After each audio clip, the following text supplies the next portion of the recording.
if you realize that if you impoverish people, which you certainly will do if you make energy expensive, if you impoverish people, you make them desperate. And desperate people are not investing in a green future. That's for sure. They're going to rampage through whatever resources are available to them in very short order. And so I got convinced of this, well, probably 15, 20 years ago, when I started to understand the statistical data indicating that if you got people's GDP up, average GDP up above $5,000 a year in US dollars, that they started taking a long-term view of the future ecologically.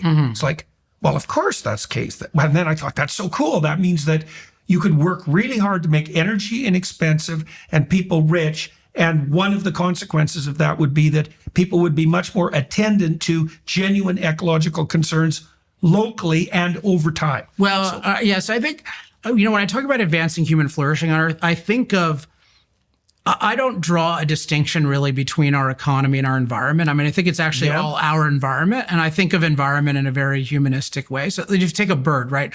Like, is a bird's nest a part of its environment?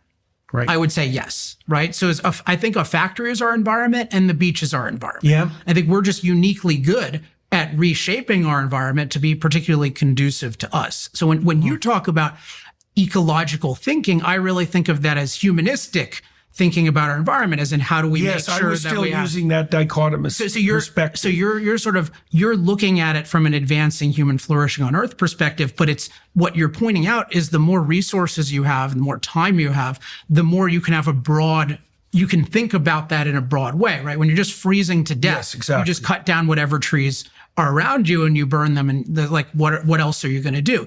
Versus you don't think as holistically about your environment, not because you wouldn't care about those things, it's just you have a sense of urgency. Yes. Once you're wealthy, you can think about things like, hey, what would the ideal climate be? I mean, let's leave aside, are we negatively impacting? Like, how can we maybe make more places like California, right? Or how can we optimize the species on this particular island for some particular goal? Or even we really like, at home, we have a dog and it's like, how can we make this dog really survive? Or how can we get rid of these mosquitoes? Like, we don't like these malarial mosquitoes. The polar bears, they're beautiful, but we want them cordoned off so they don't eat us. Like, we're really engineering the earth. So when you talk about ecological stuff, I think about it as this very sort of long-term and broad thinking engineering of the earth to advance human flourishing.